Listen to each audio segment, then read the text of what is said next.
Du marché de l'art, puisqu'il s'agit d'un tableau de Chardin. Ce peintre du XVIIIe siècle était spécialiste des natures mortes. Demain, son panier de fraises des bois pourrait être vendu plus de 15 millions d'euros chez Arcurial. Quel est le secret de son art? C'est le choix du 20h, signé Marie Bérurier et Jean-Marie Lecartier.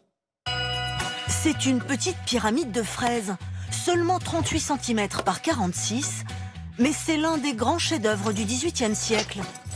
Enfermé comme dans un coffre-fort, ce tableau sera vendu demain aux enchères et il devrait dépasser les 15 millions d'euros de l'estimation.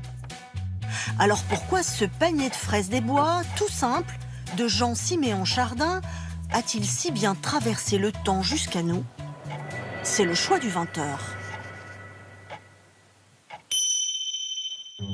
Au XVIIIe siècle, les gens aiment poser et les portraits sont à la mode.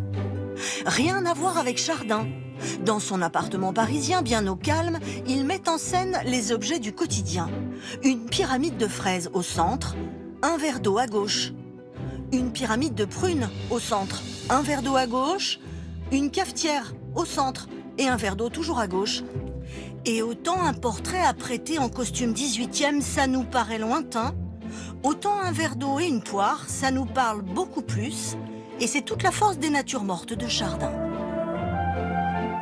Vous savez, en France, nous avons un très mauvais titre pour ces tableaux.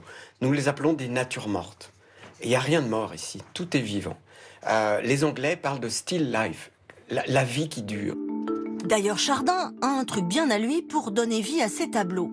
Un objet posé en équilibre précaire, tout à l'avant de la toile, comme prêt à basculer à tout instant.